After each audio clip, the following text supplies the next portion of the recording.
Bismillahirrahmanirrahim. Assalamualaikum warahmatullahi wabarakatuh.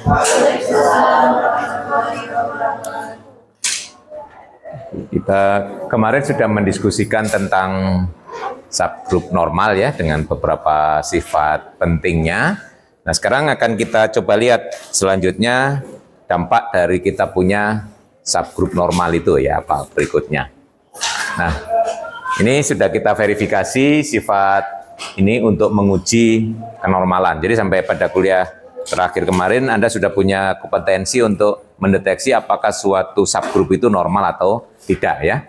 Kalau diberikan suatu subgrup sembarang dari grup, Anda bisa menentukan apakah dia normal atau tidak.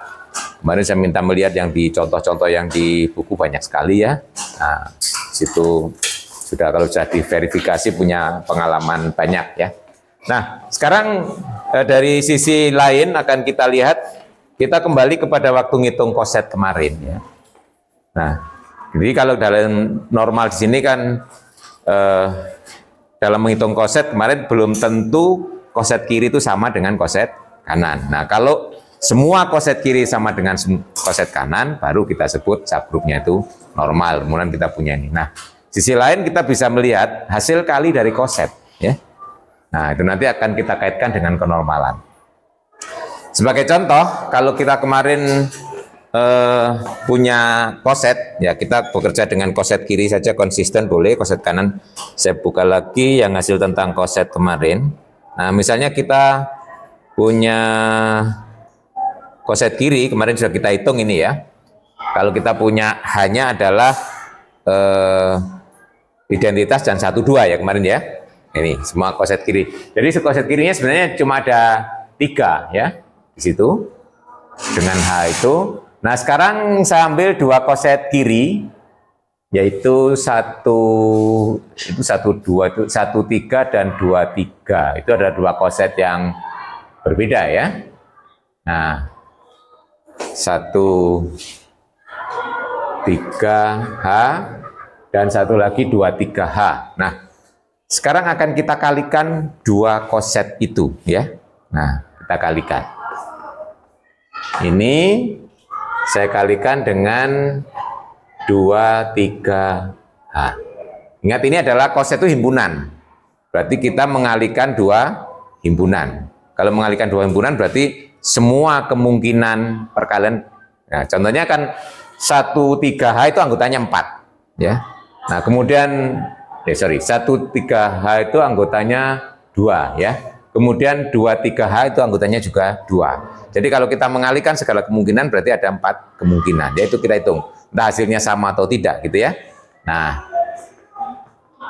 jadi kalau kita lihat di sini, nah, ini yang depan isinya adalah 1, 3, kemudian 1, 2, 3 ya. Kemudian himpunan yang belakang 2, 3 dan 1, 3, 2.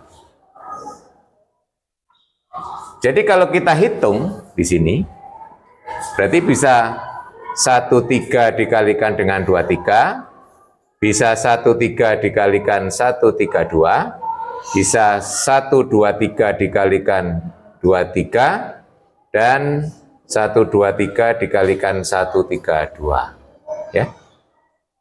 Nah, ini ada 4 kemungkinan. Jadi kalau kita selesaikan hasilnya, ini apa ini? 1 ke 1, 1 ke 3 ya. 1 ke 1, 1, 3 ke 2. Ya, 1, 3, 2 ya. Yang ini 1 ke 3, 1 berarti 2, 3 ya. Betul ya. 2, 3. Yang ini 1, 2, 2 ke 3, 3 ya. Kemudian yang ini apa?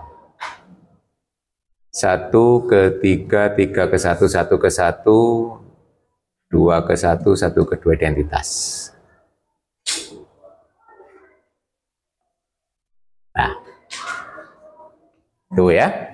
Nah, kalau kita lihat, ini isinya 4. ya. Nah, dia tidak merupakan salah satu koset yang ada itu, ya. Ada 3 itu. Artinya apa di sini?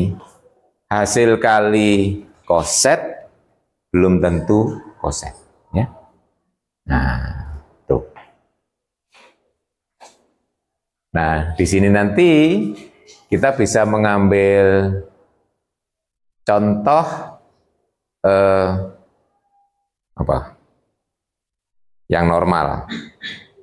Kemarin di dihidral saja, ya. D4 itu rotasi. Nih, kalau kita punya D4, ya, Anda kalau sudah melihat contoh-contoh yang ada di buku, kalau kita punya, contohnya kalau kita punya G-nya adalah D4, ya, itu berarti anggotanya 8, ya. Jadi ada mulai R0 dan seterusnya seperti yang ada di, Anda boleh pakai konkret, boleh pakai abstrak, ya. Nah, kalau pakai konkret berarti simbolnya di sini sesuai dengan yang ada di buku kalian, itu ada R0, ada R90, R180, R berapa? 270, kemudian ada D, ada D aksen, ada H, ada V, betul ya? Itu kalau notasi yang ada di buku, ya, bukunya kalian. Nah, kemudian Anda bisa mengambil ini. H, itu saya ambil isinya adalah R0 dan R180. Normal itu? Normal enggak? Kalau Anda sudah baca yang contoh yang di buku itu normal, ya. Nah, ini subgroup normal. Kalau masih bingung berarti belum baca, ya. Atau sudah baca tapi nggak paham, ya. Nah, ini Anda kalau mencari saya tunjukkan di bukunya, ya. Anda itu kurang lincah, ya, kalau belajar. Nah, ini beberapa contoh, ya. Kalau Anda cari, sebentar. Saya lupa kemarin contoh nomor berapa. Tapi salah satu di antara contoh ini. Nah, ini. Nah, di atasnya ini. Ya.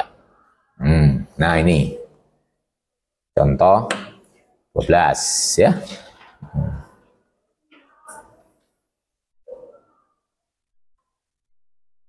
Sudah ditunjukkan, ya, di situ pakai tabel boleh, ya.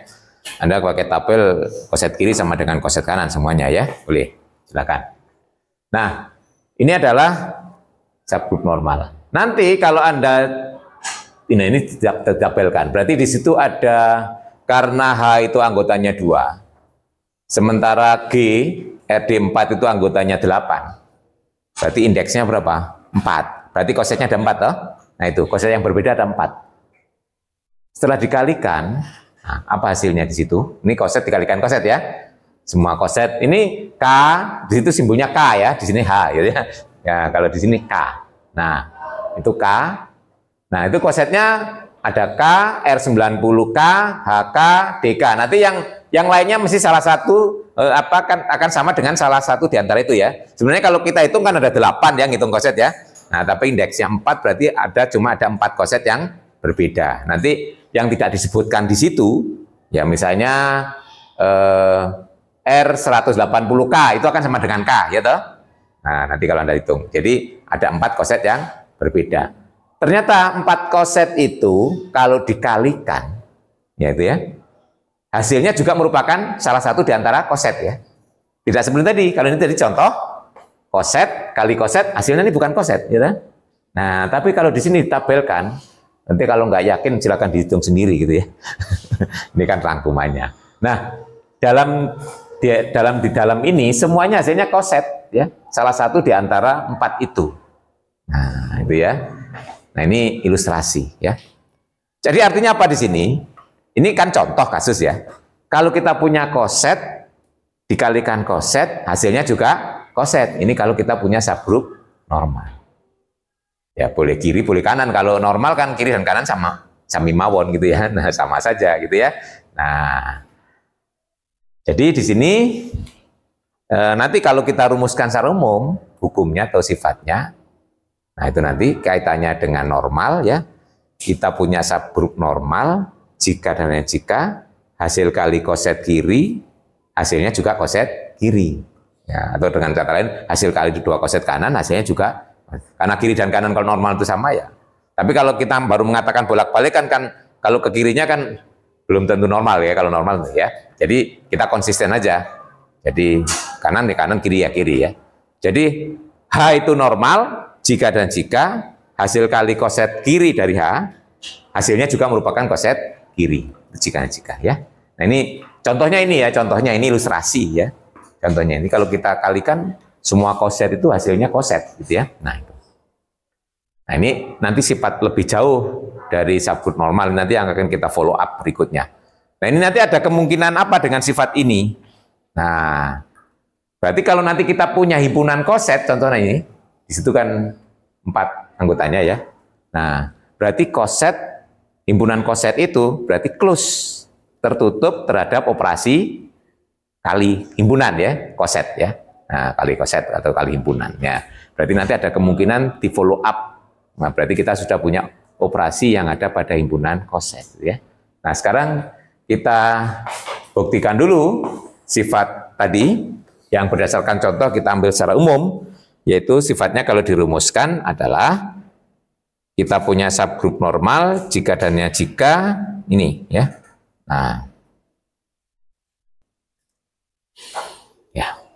Ini nanti menjadi kesimpulan umum. Grup bagian H dari, jadi H itu grup bagian dari G, dia merupakan normal jika dan jika hasil kali dari dua koset kanan juga merupakan koset kanan. Nanti juga konsisten sama aja, hasil kali dari dua koset kiri juga koset kiri gitu ya. Nah itu. Nah itu. Kita mau pakai kiri boleh, pakai kanan boleh, silakan, yang penting konsisten ya. Ya, saya juga mau membuktikan kiri boleh, kanan boleh, gitu ya, silakan. Nah, kalau ke kanan, berarti kita punya asumsi bahwa hanya normal, ya. Akan kita tunjukkan hasil kali koset kanan, hasilnya juga koset kanan, ya. Nih.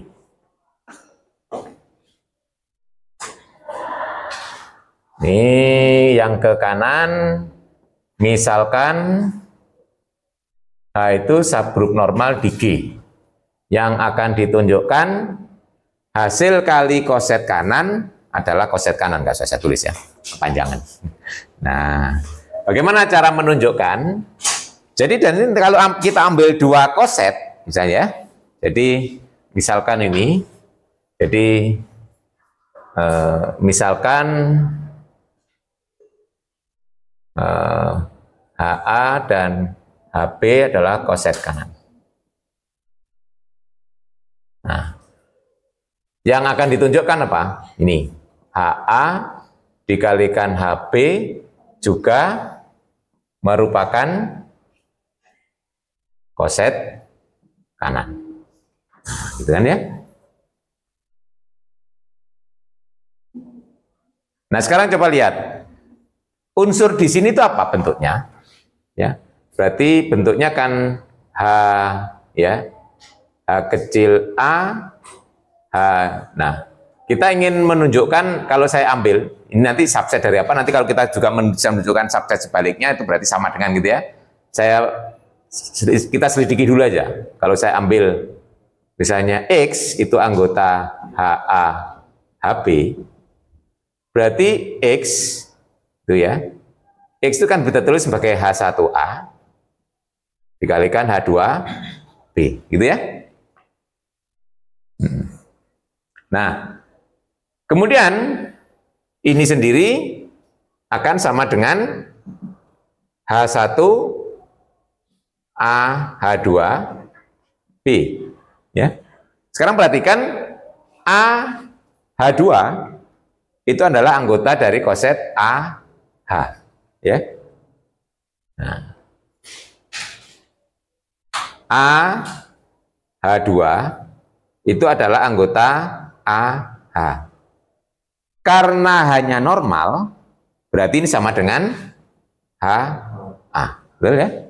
Ini alasannya saya beri petunjuk biar Anda nggak bingung. Di sini ini karena H itu normal di G ya. Nah itu.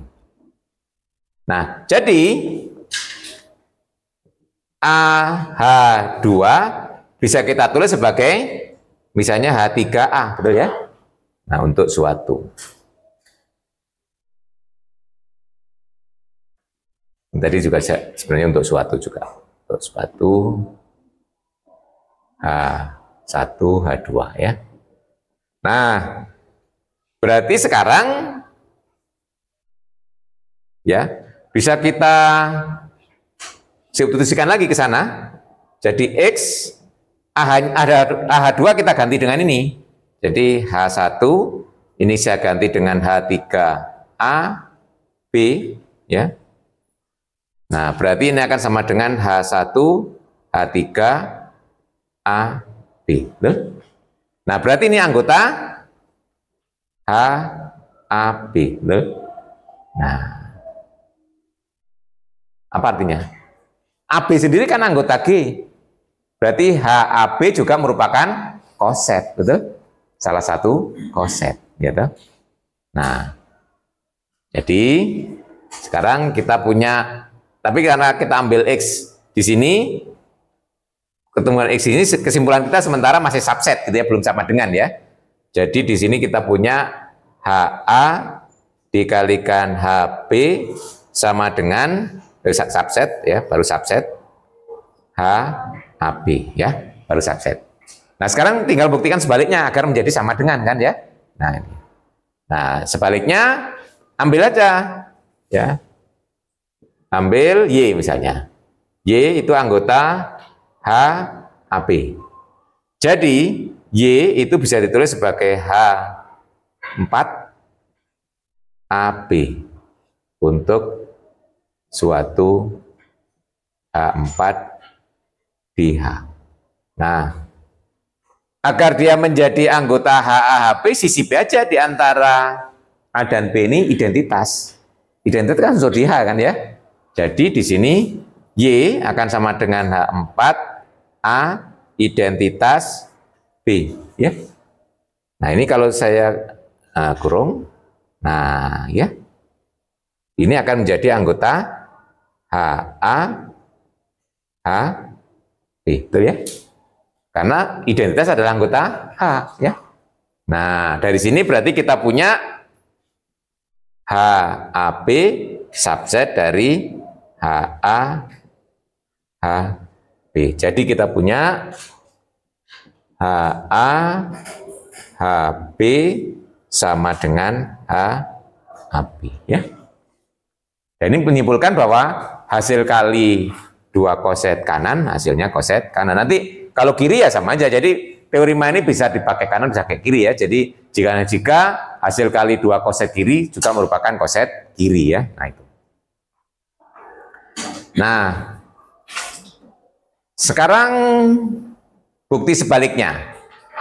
Kalau kita punya hasil kali dua koset kanan, hasilnya koset kanan, nah, kita akan menunjukkan bahwa hanya adalah normal, gitu ya.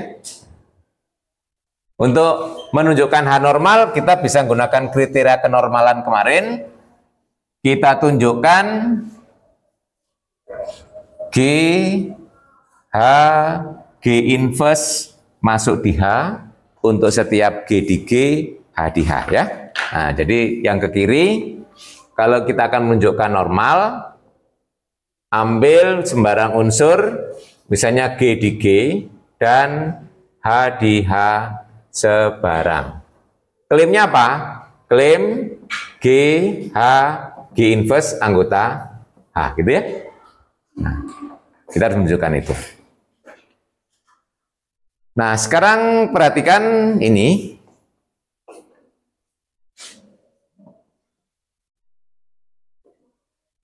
G, H, G inverse itu kan sama dengan D. Ini kita punya kosetnya kanan ya, hasil kali koset kanan. Itu sama dengan E G H G inverse. Betul ya? Berarti ini adalah anggota H G dikalikan H G inverse. Paham sampai di sini? Ya. Jadi G H G inverse, saya cukup tambahin identitas di kiri. Ya, supaya ini sepasang, ini anggota, ini kan berarti unsur di H, unsur di G, berarti anggota HG. Yang di sini anggota H, anggota G, ini anggota H, ini G inverse. Berarti di sini yang anggota H, G inverse. Berarti keseluruhan adalah anggota koset HG dikalikan koset HG inverse. Ini koset kanan dikalikan koset kanan. Hasilnya harus merupakan suatu koset kanan. Nah, menurut, nggak harus ini kali ini ya, nggak harus ya. Jadi yang penting hasil kali dua koset kanan, hasilnya harus koset kanan. Nah, ini menurut hipotesis, menurut yang diketahui,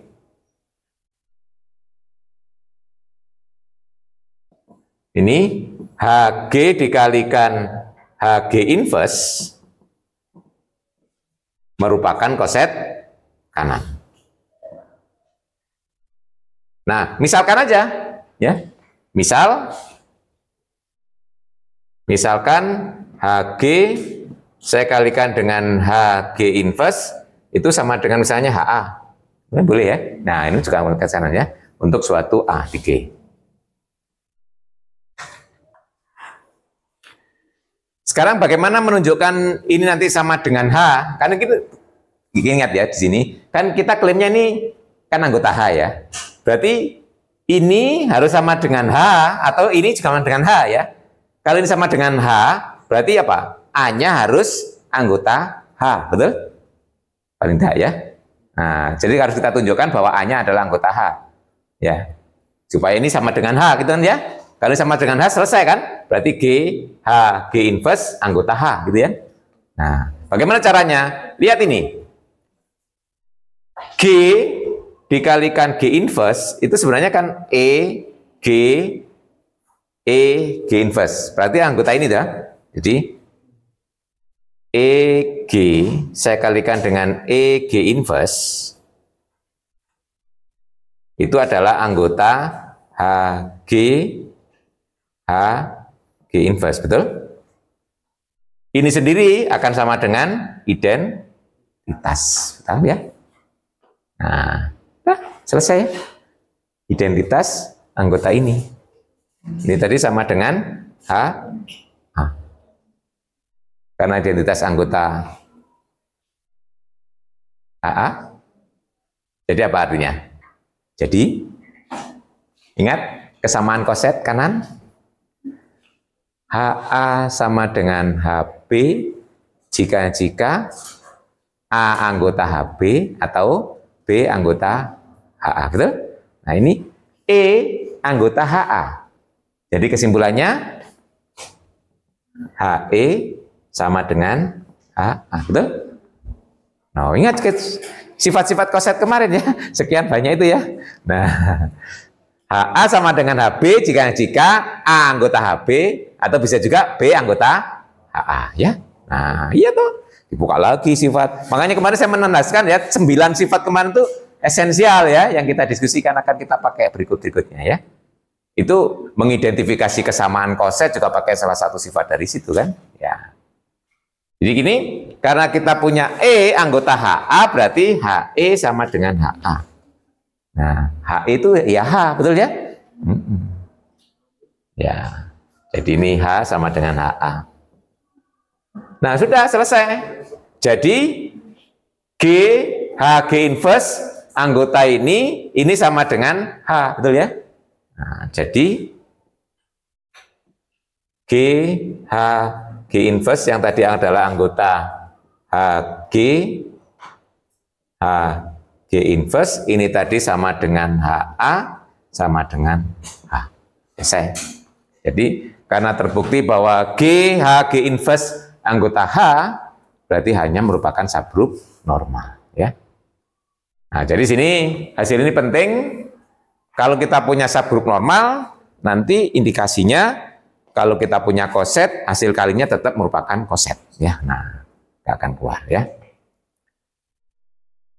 Nah, jadi kalau kita baca yang ke kanan, ini tadi ya, yang ke kanan, kalau kita start dari normal, ya kalau kita normal, berarti hasil kalinya cukup kita definisikan ini, bahwa HA kali HB sama dengan HAB, gitu ya. Ini kan ke kanannya, ya. Jadi biasanya kalau ke kanan itu kan diketahui normalnya, hipotesisnya. Nah, itu. Nah, jadi sekarang kalau kita punya subgroup normal, kita nanti bisa mengumpulkan kosetnya, kayak tadi ya, kayak kita contohnya G tadi ya, G-nya adalah D4, dikumpulkan semua kosetnya. Ya bisa kanan, bisa kiri. Kalau normal kan kanan dan kiri sama saja ya. Nah, ya saya punya kanan. Nah, kalau kita punya, ini saya push. Nah, ini kalau hanya itu normal di G, himpunan semua koset, ya, ini, yaitu semua koset, saya pakai kanan boleh, kiri boleh, silakan. Kalau kanan ya gini, A di G. Nah, ini berarti himpunan semua koset. Ini yang disimboli dengan G per H. Nah, ya, G per H. Ya ini nanti karena koset kanan sama dengan koset kiri, ya ini sama saja dengan AH. Nah ini ya. Jadi kalau kita punya normal kan koset kiri sama dengan koset kanan. Ini berarti koset kanan ya sama aja dengan koset kiri. Karena AH sama dengan HA ya. Nah, jadi di sini nanti ini akan mendefinisikan operasi di G per H ya. Jadi kita akhirnya punya operasi di G per H ya, operasi di G per H. Jadi ini ya, HA HB sama dengan HAB ya. Ini merupakan ini untuk semua ya. AB di G. Nah, merupakan atau mendefinisikan operasi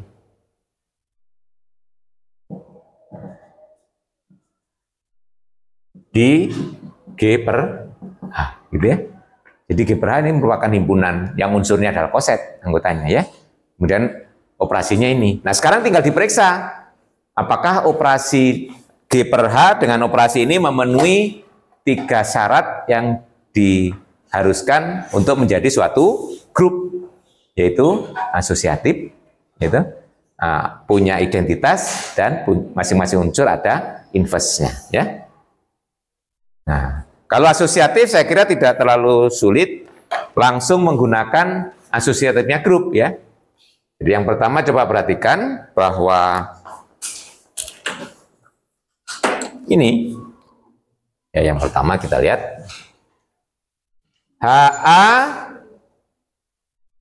dikalikan HB dikalikan dengan HC. Nah, gitu ya. Kalau menurut definisi operasi ini kan jadi HAB yang depan ya. Baru dikalikan dengan HC. Jadi akan sama dengan HABC, betul ya? Yang sekarang kita perhatikan ini kan unsur di grup, dia berlaku hukum asosiatif. Jadi ini akan sama dengan kanan aja ya, HABC. Menurut definisinya sama dengan HA, di sini adalah HB kalikan HC. Nah. Oke. Nah, kemudian identitasnya apa? H atau HE atau H ya. Nah, sekarang Coba perhatikan. Ya. HA saya kalikan dengan H atau HE ya. Nah, ini kan sama dengan HAE. Berarti sama dengan HA. Demikian juga kalau saya kalikan di kiri. Nah, sama dengan HEA. HA. Nah, jadi ini si HE adalah identitas, betul ya? Jadi HE sendiri kan sama dengan H ya. Boleh kita tulis sebagai H saja kan? HE sama dengan H adalah identitas di G per H ya. Nah, sekarang inverse dari unsurnya kan koset ya. Nah, sekarang perhatikan kalau saya mengalihkan ini, yang ketiga, kalau HA saya kalikan dengan HA inverse, ya, itu kan sama dengan HA inverse, ya, berarti sama dengan HE, ya, sama dengan H. Demikian juga HA inverse saya kalikan dengan HA di kanan, sama dengan HA inverse A sama dengan HE, ya. Jadi di sini apa kesimpulannya? Inverse dari HA, ya, inverse dari HA adalah HA inverse, ya. Nah, jadi sebagai koset diinverskan sama dengan koset dari inverse-nya unsur, gitu ya. Nah, itu cara mencarinya. Karena ini sudah tahu, ya, inverse ini berada di grupnya. Ya. Nah, itu. Nah, karena ketiga sifat yang dituntut untuk menjadi grup, yaitu asosiatif, adanya identitas, dan eksistensi inverse untuk masing-masing unsur dipenuhi, berarti G per H di sini merupakan grup. Ya. Ini yang kita sebut dengan grup faktor. Atau faktor grup, namanya, atau grup hasil bagi, atau juga yang menyebut koesien grup. Ya. Nah, itu. Makanya simbolnya G per H, koesiennya hasil bagi. Ya. Nah, itu pembagian, mirip pembagian. Jadi G per H itu isinya koset ya. Ya silakan, boleh koset kanan, boleh koset kiri, karena koset kanan kiri sama saja ya. Tapi nanti konsisten ya nulisnya ya. Kalau kita anggap sebagai isinya koset kanan, ya waktu mengoperasikannya semua harus koset kanan, jangan kanan kiri dibolak-balik, nanti bingung yang baca ya. Walaupun itu pada dasarnya sama ya. Ya, cuma nanti biar konsisten, karena walaupun sama, kan kita harus konsisten melihat klus-nya itu ya. Kayak kemarin di misalnya grup dihidral itu ya, walaupun unsur ini sama, tapi kita konsisten dengan daftar yang ada gitu ya. Nah, misalnya Anda campur antara yang abstrak dan yang konkret jadi satu gitu, dan juga bingung ya. Jadi konsistensi penting dalam penulisan ya. Walaupun itu unsur yang sama ya. Oke. Jadi nanti kalau kita sudah punya grup dan subgrup normalnya, kita bisa mencari ini ya. Di sini hasilnya bahwa ya ini diangkat sebagai suatu teorema ya. Nah, ini nanti sebagai suatu teorema. Nah, kita sebut sebagai grup faktor ya. Ini tadi sudah kita diskusikan operasinya itu. Nah jadi sini. Jika G grup dan H itu grup bagian normal atau normal subgrup dari G, maka G per H juga merupakan grup. Ini jadi anggap satu teorema, ini tadi buktinya, gitu ya. Jadi kita sudah bisa mendefinisikan operasinya, kemudian menyelidiki sifat ini ternyata memenuhi grup ya, grup faktor. Nanti contohnya banyak ya. Nah, misalnya kalau di Z ya, NZ itu adalah subgrup dari Z ya, kelipatan dari N ya, NZ. Nah, apa isi dari Z per NZ gitu ya? Nah, di situ. Ingat Z itu adalah terhadap tambah grup komutatif. Kalau komutatif pasti setiap subgrupnya normal, loh ya. Nah, jadi nanti Z NZ kalau Anda bingung, lihat dulu aja kalau N-nya konkret dulu misalnya ya. Jadi kalau Z dibagi 4Z misalnya ya. 4Z itu kelipatan Z. Isinya apa?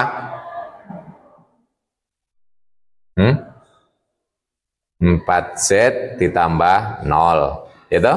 4Z ditambah 1, 4Z ditambah 2, dan satu lagi 4Z, nah di bawahnya aja lah. 4Z ditambah 3. Nanti kalau 4Z ditambah 4 akan sama dengan 4Z ditambah 0, betul ya? Ya. Nanti 4Z ditambah min 1 akan sama dengan 4Z ditambah 3 ya. Ya. Gitu. Ya isinya cuma ada 4. Nah, nanti secara umum kalau kita punya Z dibagi NZ ya. Nah, itu isinya adalah 4Z ditambah 0, 4Z ditambah 1, dan seterusnya sampai 4Z ditambah N-1. Nah, ya. Tuh.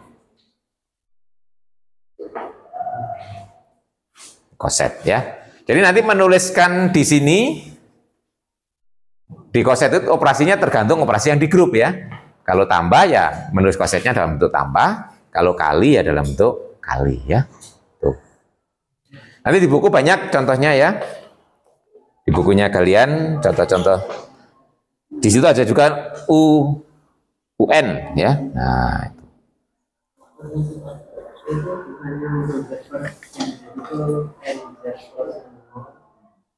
Oh ya sorry, N ya. N-nya sudah saya ganti, 4 sudah ganti N ya. Saya tadi ngomongnya N ya. Iya, tapi nulisnya 4. Wah, ini jadi enggak koordinasinya enggak bener ya. Sininya sudah N, di sininya keluarnya 4 ya. Dan ada yang salah di sini. NZ ya, terima kasih ya. NZ. Nah, ngomongnya sudah NZ kok bentuknya 4Z ya. Nah, ini namanya miscoordination ya. Antara mulut dan tangan nggak kompak.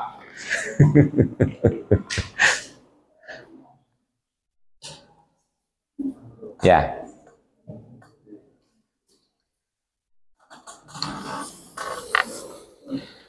Nah, intinya di situ ya. Nanti baru banyak penggunaannya ya dari sifat-sifat dari itu subgroup dari grup hasil bagi.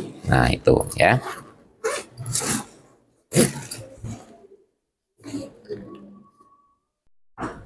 Nah, ini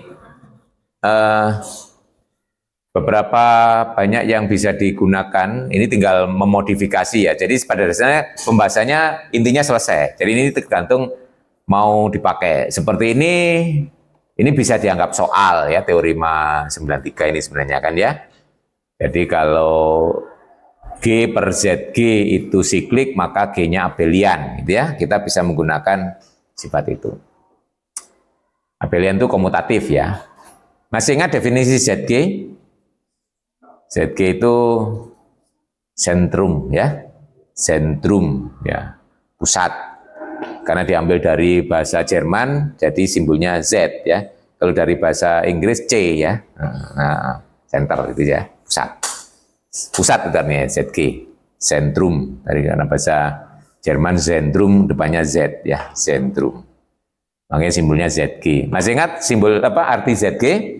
ZG itu adalah anggota dari grup yang komut dengan semua unsur di grup, betul ya? Contohnya anggota itu masih yang identitas itu pasti anggota ZG karena identitas pasti komutatif dengan semua unsur ya. Tapi nggak harus identitas saja, tapi ada kemungkinan yang lain ya. Nah, jadi Mas, kalau kita punya G itu grup, ZG itu adalah unsur yang komutatif dengan semua unsur di grup ya.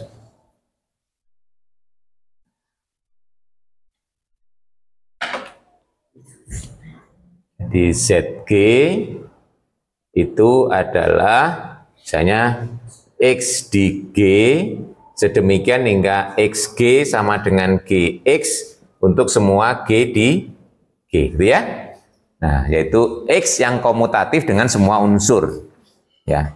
Grupnya sendiri nggak harus komutatif ya. Kita cari unsur yang komutatif, kita kumpulkan ya. Itu jelas nggak kosong. Ya dulu sudah kita diskusikan nanti Anda bisa kembali ke topik subgroup ya.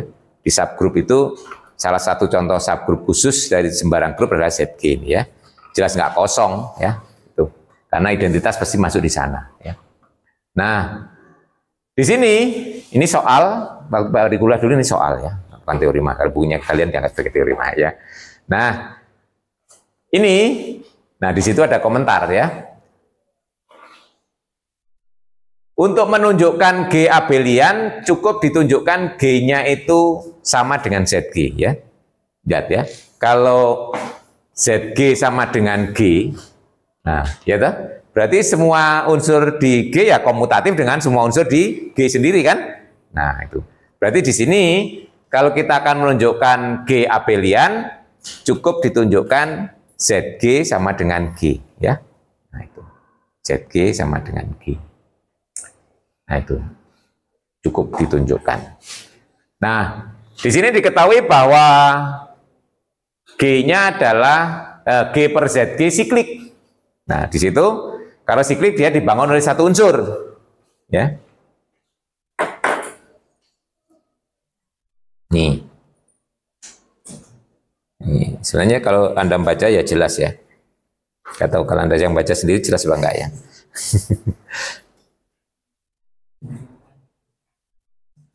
Jadi yang pertama, gitu ya, karena diketahui G per ZG itu siklik, berarti dimisalkan G per ZG itu dibangun oleh itu G ZG ya, kalau di buku ya. Nah, jadi pertama kan diketahui bahwa G per ZG itu siklik. Jadi misalkan ini siklik ya. Misalkan G per ZG dibangun satu unsur. Siklik, berarti ini dibangun oleh G, Z, G. Ini dia nulisnya di kiri ya. Oh ya, nggak apa-apa, konsisten. Kiri, ngikuti aja biar Anda nggak bingung. Kiri atau ya.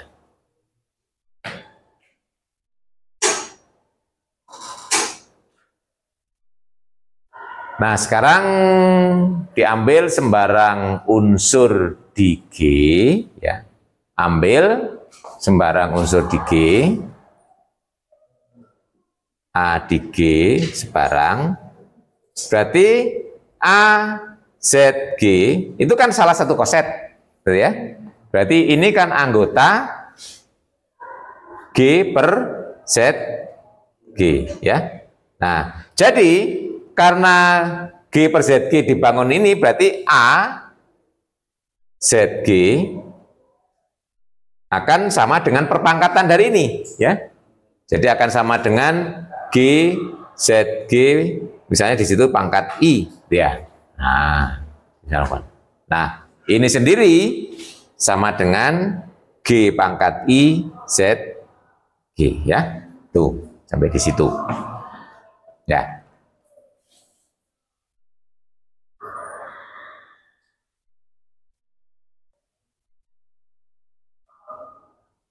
Ini berarti kan koset dari A, AZG sama dengan GIZG. Ingat ya, ada kita punya dua koset sama. Berarti kesimpulannya A masuk di koset ini, betul ya? Atau bisa juga ini masuk di koset ini. Ya. Betul ya?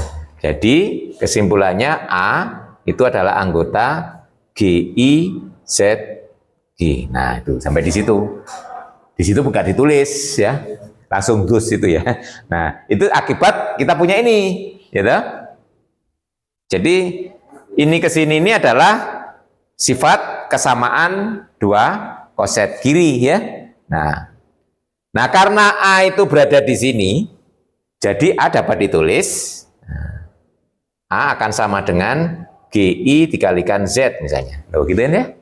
Untuk suatu Z di ZG, betul ya.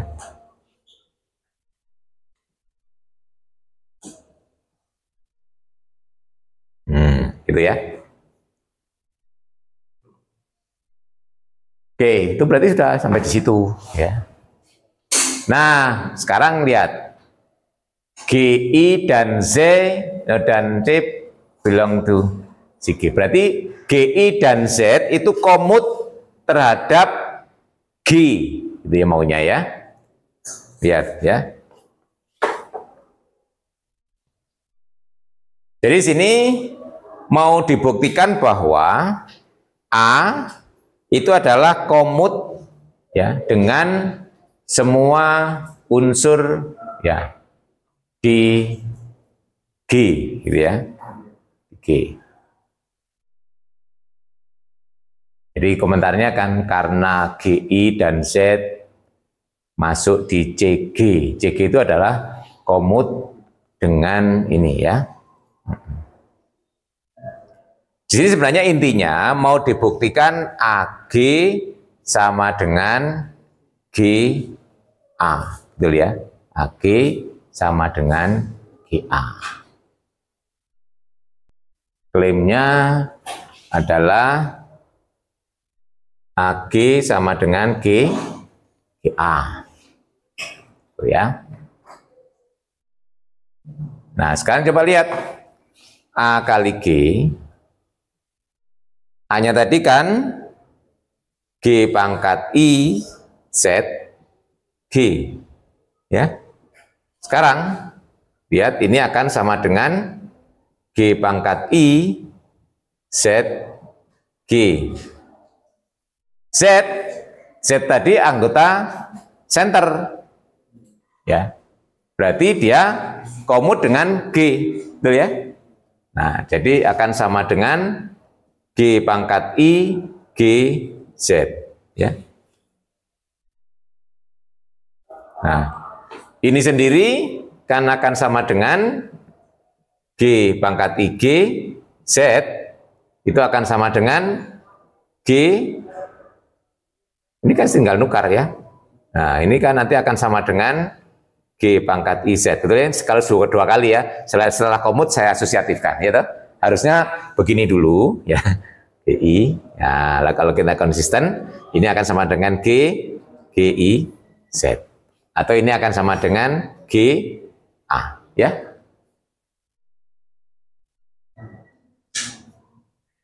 Nah, jadi sini AG sama dengan GA. Tadi karena A-nya bisa diambil sebarang, berarti ya. Berarti AG sama dengan GA untuk semua A di G, betul ya? Ya, kan kita sambil sembarang. Jadi kesimpulannya AG sama dengan GA untuk semua A di G, paham ya? Ini karena sambil A-nya sebarang, ya, sembarangnya berlaku itu. Nah, apa kesimpulan kita kalau AG sama dengan GA untuk semua A di G? Jadi G anggota center, betul? Di sini ya. Jadi G anggota Z G. Nah, kalau G anggota ZG, jadi ini G ZG sama dengan ya ZG sendiri, betul? Ya. Paham sampai situ? Ya. Karena G itu berada di ZG, berarti GZG sama dengan ZG, betul ya? Nah, berarti apa artinya di sini? Nah, ini ZG adalah identitas kan? Di G dibagi ZG. Jadi grup ini hanya dibangun oleh identitas, berarti isinya cuma identitas saja. Nah, ya. Jadi sebagai grup G per ZG isinya cuma satu, yaitu identitas saja. Nah, jadi kalau kita simpulkan di situ,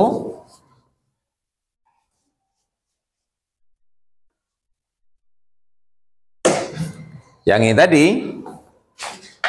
G per ZG, yang tadi dimisalkan ini, GZG, berarti ini sama dengan dibangun oleh satu unsur yaitu identitas ZG sendiri. Jadi ini sebagai himpunan cuma satu isinya, yaitu ZG sendiri sebagai identitas. Tuh, satu ya. Nah, grup faktor kalau isinya identitas saja, itu hanya grupnya sama dengan subgrupnya, ya toh? Nah, tuh. Jadi G sama dengan Z G, ya. Jadi kalau kita bisa menunjukkan grup dibagi subgrup itu isinya cuma identitas saja, cuma satu unsur, berarti grupnya sama dengan subgrupnya. Ya. Kan indeksnya cuma satu. Ya. Nah, jadi kalau grup sama di G-nya sama dengan ZG, berarti semua unsur di G komut dengan semua unsur di G kan? Artinya dia komutatif ya. Jadi G komutatif di sini, apel ya. Nah, gitu.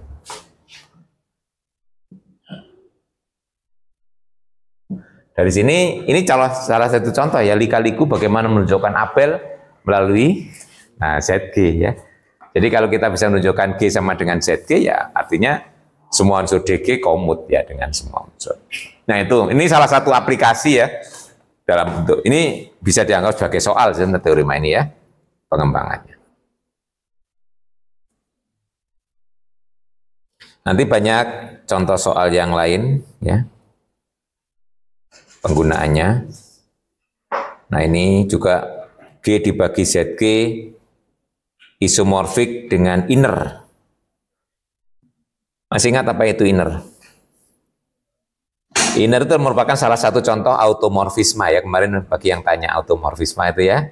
Nah ini kembali ke bahasan tentang isomorfisme ya. Inner. Inner itu yang ini definisinya ya. Jadi kalau Anda kembali ke isomorfisme, contoh berapa ini, halaman 220. Nanti kita kembali ke 220. Saya kembalikan ke waktu di, nah ini ya. Nah ini ya, definisi inner. Ya. Inner itu merupakan salah satu contoh automorfisme. Ya, automorfisme khusus ya. Dari G ke G, ya Anda bisa menunjukkan bahwa fungsi yang didefinisikan ini PAX ya. Nah, itu ya. Inner itu ya. PAX ya. Tuh. Jadi kalau A itu anggota G, ini grup ya.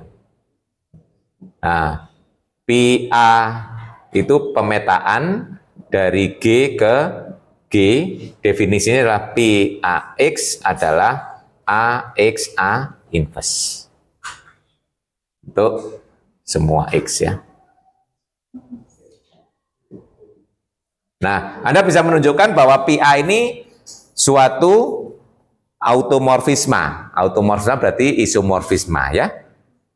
Isomorfisme yang domain dan kodomainnya sama itu disebut dengan automorfisme. Berarti tunjukkan itu satu-satu pada preserve ya, nah, preserve operation ya. Saya kira mudah ya menunjukkannya.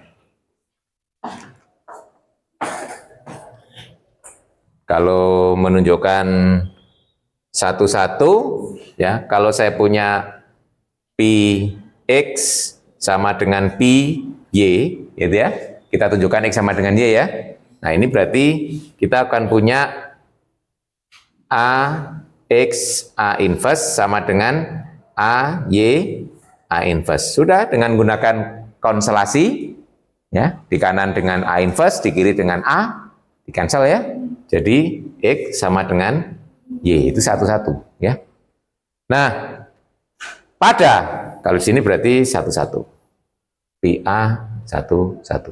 Nah, kalau pada ambil sembarang unsur di G, G di G ini berarti domain, kodomain ya. Kodomain karena domain dan domainnya sama G ya. Nah, bagaimana mengambil unsur di sini? Dibalik aja. Jadi A inverse G A, A-nya di G ya, G-nya juga di G, berarti A inverse G A ini juga anggota G. Nah, misalkan aja ini XY, misalnya Z. Nah, gitu. Nah, itu ambil aja Z itu ya. Nah, jadi sekarang PAZ sama dengan berarti A Z A inverse. Jadi sama dengan A inverse G A inverse. Dengan asosiatifnya akan diperoleh ini sama dengan G, betul ya? Jadi untuk ambil sembarang G di kodomain ini G-nya di domain ya. Ada Z di domain sehingga pi AZ sama dengan G ya. Jadi di sini pi A adalah pada.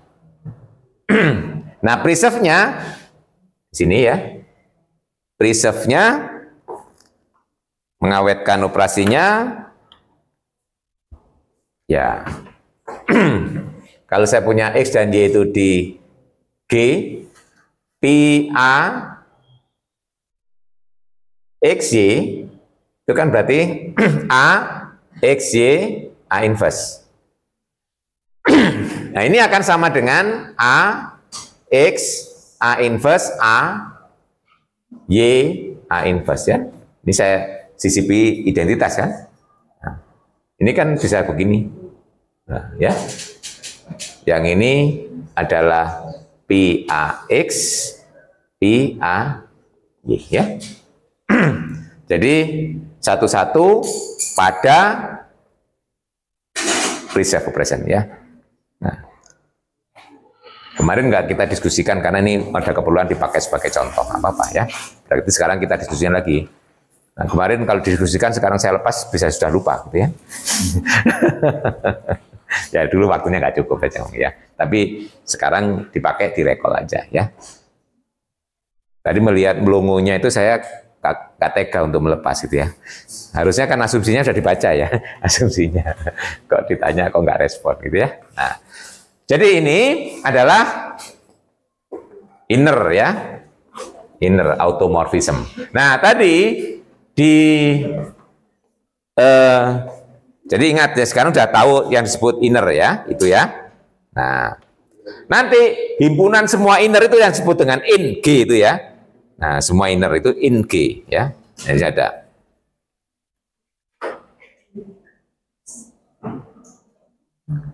Ini contoh-contoh sudah ada. Nah, ini out, ini adalah automorfisma. Automorfisme itu lebih luas ya. Pokoknya dia isomorfisme dari G ke G. Inner itu bagiannya ya. Nah, jadi ini in itu adalah out itu menunjukkan himpunan semua automorfisma. Inner itu menunjukkan himpunan semua inner automorfisma ya. Himpunan.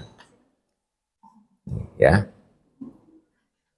Jadi nanti ini bisa ditunjukkan bahwa in G itu adalah subgroup dari out G ya. Nah, saya tunjukkan. Nah, di belakang tadi nanti silakan dibaca lebih jauh contoh-contohnya dari inner tadi halaman 220 ya. Nah, ini bahwa salah satu contohnya G dibagi ZG. Nah, tadi kan kita punya G per ZG itu adalah suatu grup hasil bagi ya. Nah, itu ternyata isomorfik dengan inner ya. Alamiah sekali sebenarnya pemetaannya. Dari G per ZG dibuat pemetaan ke in G, yaitu koset dipetakan ke inner yang dibangun oleh G, gitu ya. Jadi itu pemetaannya itu tinggal ditunjukkan aja bahwa pemetaan itu merupakan suatu isomorfisme, gitu ya. T itu yang kita tunjukkan bahwa T itu suatu isomorfisme, ya. Nah.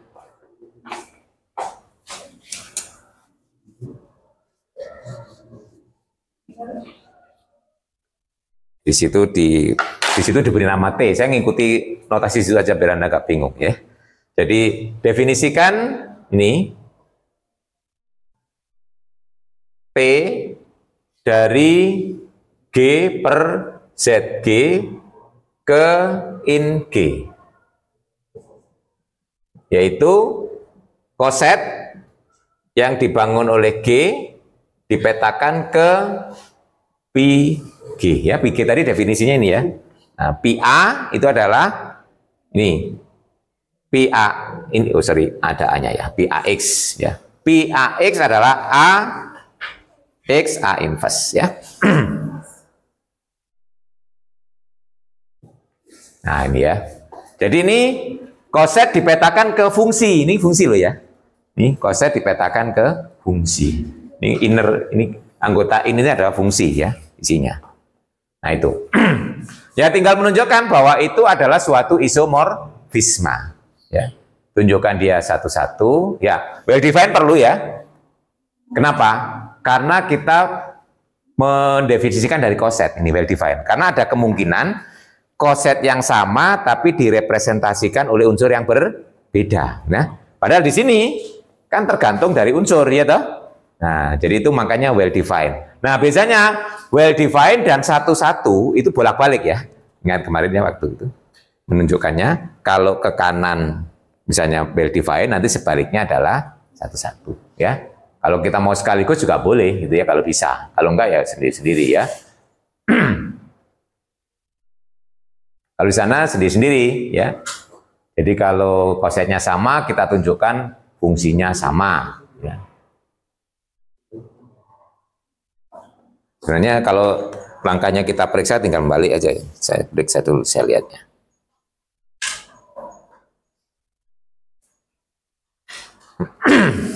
Sebenarnya bisa bolak-balik ya. Oh iya, ya. Ya, buat bolak-balik saja ya. Jadi kalau saya punya di situ apa simbolnya G dan H ya G. Jadi kalau G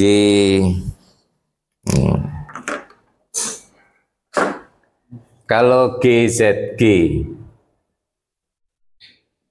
sama dengan HZG, itu kan jika dan jika. Nah, bisa yang satu masuk ke yang lain atau inverse ya. Kalau di sini kita bisa pakai salah satu di antara nih ya. Kebetulan yang di sini jika dan jika H inverse ya. H inverse G anggota ZG. Ingat dulu kesamaan bahwa AH sama dengan BH jika A inverse B anggota H atau B inverse A anggota H ya. Oke. Nah, karena H ini anggota H inverse G anggota ZG, berarti H inverse G itu komut dengan semua unsur di G sesuai dengan definisinya ZG ya. Jadi ini jika H inverse G dikalikan X akan sama dengan X dikalikan H inverse G untuk semua X di G, gitu kan? Karena H inverse G anggota. Nah, ini tinggal artinya apa? Kan tinggal gini, ya. Jika dan jika, ini kan tinggal mengalihkan aja. Nah, yang kanan dikalikan G inverse, yang kiri dikalikan H. Jadi, G, X, G inverse sama dengan H, ya betul ya, di kiri kalikan H, X, H inverse. Paham? Dan situ ya, dari sini ke sini hanya dikalikan dengan H di kiri dan dikalikan dengan G inverse di kanan ya, kan diperoleh itu ya, dua ruas. Nah ini kan berarti apa artinya? Jika dan jika Pi G X sama dengan Pi H X untuk semua X di G ya. Nah karena ini sama, nah kesamaan fungsi kan ya. Jadi Pi G X sama dengan Pi H X untuk semua X. Berarti kesimpulan sebagai fungsi sama.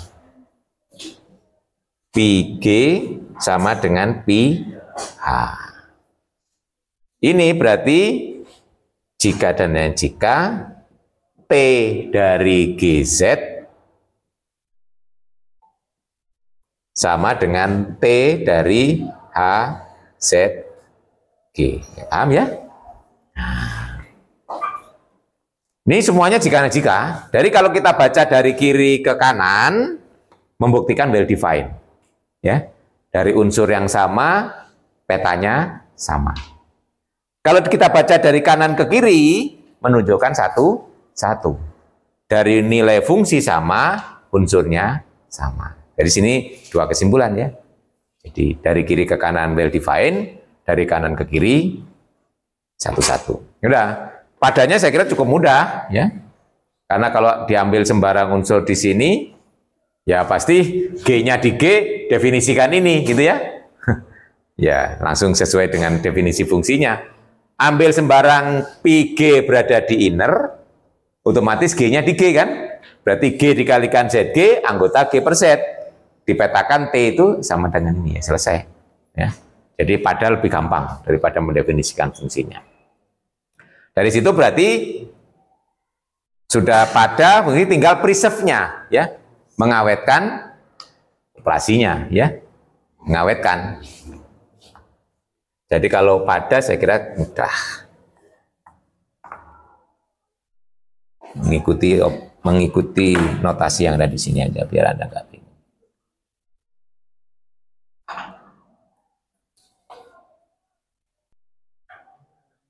Ya itu hanya definisi perkalian di inner ya.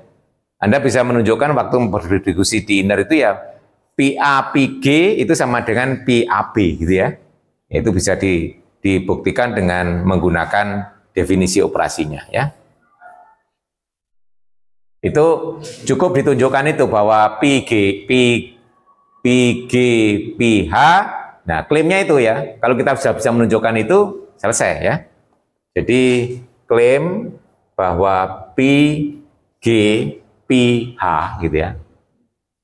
Itu sama dengan P, GH untuk semua G, H di G gitu ya. Kalau itu tertunjukkan selesai sudah ya. Berarti preserve-nya otomatis ya. Karena yang ini menunjukkan T dari G, ZG dikalikan T dari HZG itu sama dengan T dari GHZG ya. Karena ini menunjukkan kesamaan fungsi, nah harus ditunjukkan berlaku untuk sembarang X di G gitu ya. Nah itu kalau ambil, ini kan kesamaan fungsi, yang kiri fungsi, komposisi fungsi, berarti fungsi, yang kanan juga fungsi ya. Kalau saya ambil, harus tunjukkan untuk sembarang X di G sebarang. Jadi ini adalah menunjukkan kesamaan fungsi. PG, PH, kenakan pada X, ya. Berarti kan akan sama dengan PG dari PHX. Ingat definisi komposisi ya. Jadi ini akan sama dengan PG, HX, H inverse. Ya. Terus definisinya ini kan ini. Nah, ini akan sama dengan G dari HX, H inverse, G inverse. Jadi ini akan sama dengan GH, X, H inverse, G inverse. Jadi sama dengan GH, X, GH inverse. Soksus, ya, soksus teorem masih ingat ya. Nah, ini akan sama dengan Pi dari GHX, ya? Nah, karena ini diambil untuk X sembarang, berarti kan kesimpulannya PG, PH, X sama dengan Pi GHX untuk semua X di G. Jadi PG, PH sama dengan PGH, ya. Nah, dari sini berarti ini menunjukkan T dari GZG ya. Ini T dari HZG, ini T dari GH ya. Jadi itu. Nah. Jadi tinggal merumuskan sedikit ya. Berarti T ini sudah yang ini ya. Jadi kalau sampai tuntas T dari GZG kalikan dengan ini koset HZG. Nah, itu kan akan sama dengan ini perkalian koset, berarti T dari GHZG ya. Ini menurut definisi sama dengan Pi GH, ya. Nah, menurut yang sudah dibuktikan, ini sama dengan PG, PH. Berarti akan sama dengan P dari G, ZG, ya. T dari H, Z, Z-nya Z saya, Z, G. Bisa ya? Nah, jadi preserve ya. T dari AB sama dengan TA, TB ya. Di T itu merupakan suatu isomorfisme dari G per ZG ke inner. Berarti ini isomorfik ya.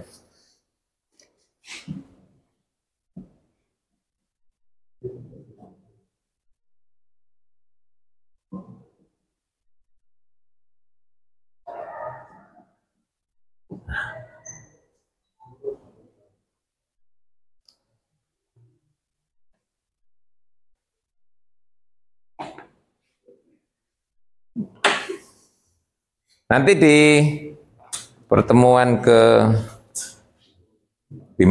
sekarang ke-13 ya. Ke-15 kita akan mencoba membuktikan yang semacam ini dengan cara lain. Nah, setelah tahu teorema isomorfisme ya. Nanti di pertemuan ke-15 itu kalau Anda lagi sekolah di TK atau PAUD, puncak tema. Ya, puncak tema dari grup adalah teorema isomorfisme nanti. Nah, jadi kita nanti bisa membuktikan isomorfisme ini, ya pembagian itu dengan cara lain. Nah, kalau ini kan direct ya, dari grup yang di kiri langsung dibuat petanya. Nah, nanti kita akan mencoba merumuskan suatu teorema yang usual ya, bisa digunakan kayak semacam ini ya. Nah, jadi nanti setelah homomorfisme, karena nanti kaitannya dengan homomorfisme. Nanti pekan depan pertemuan ke-14, bukan pekan depan, besok ya.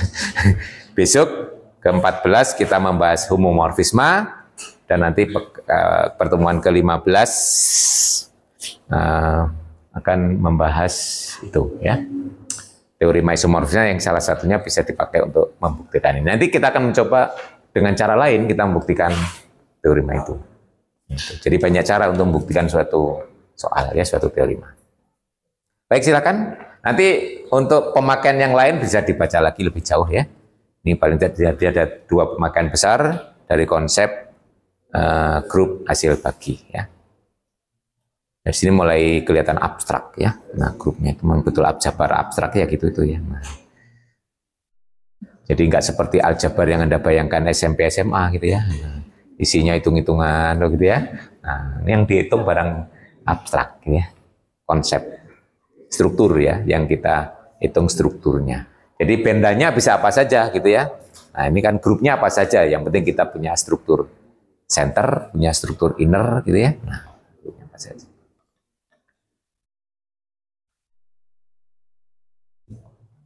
Oke. Masih ada waktu kalau Anda ingin bertanya ya. Masih 20 menit ya. Nek gak bosan nggak apa-apa tanya.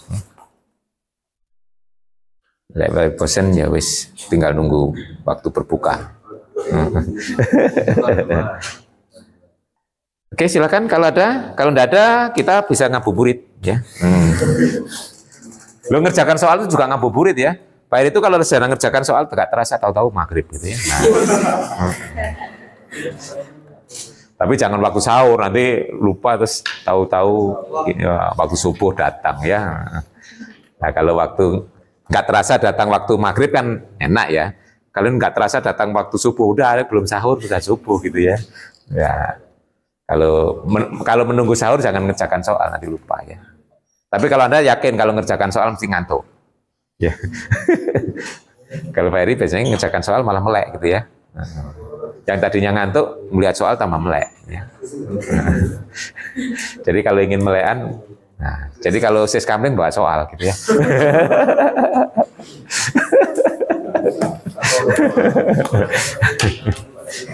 Iya. Kalau orang lain gaple gitu ya, kalau Pak Heri ngerjakan soal gitu ya. Nah, nanti ada maling nggak tahu. Tahu lu ada maling ternyata gitu ya. Karena asik ngerjakan soal, seru ya. Terlalu asik. Nah itu kalau Anda punya kebiasaan gitu enak loh, perjalanan jauh pun nggak terasa gitu ya. Terutama kalau sendirian ya.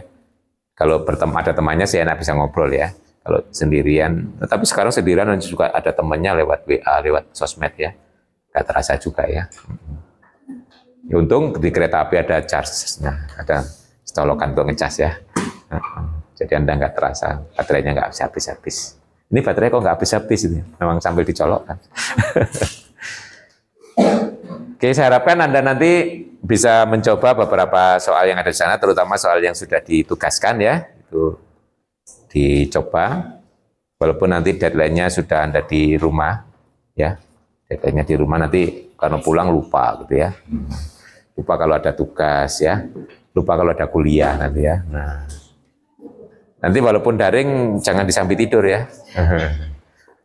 Biasanya kalau yang dimatikan kameranya itu saya curiga gitu ya. Dimatikan kameranya terus dipanggil nggak respon ya, itu bahaya itu ya. Habis menghidupkan Google Meet ditinggal tidur ya. Oke, saya kira cukup. Enak loh kelas ini ya, nggak ada pertanyaannya. Luar biasa ini ya. Mudah-mudahan nggak ada pertanyaan karena paham aja ya. Iya. Bukan nggak ada pertanyaan karena blas nggak paham gitu ya. Nah. Oke, sampai ketemu lagi besok ya. Untuk besok kita lanjutkan dengan topik tentang homomorfisme, yaitu memperumum konsep isomorfisme ya. Kalau isomorfisme itu sangat ketat, satu-satu pada preserve ya, preserve operation. Jadi nanti kalau kita pertahankan preserve operationnya saja, satu-satu dan padanya tidak harus, itu yang disebut dengan homomorfisme. Nah, kita diskusikan besok ya. Oke, selamat menunggu berbuka ya. Sambil merenung, semangat ya. Besok pagi kita ketemu lagi. Assalamualaikum warahmatullahi wabarakatuh. Waalaikumsalam.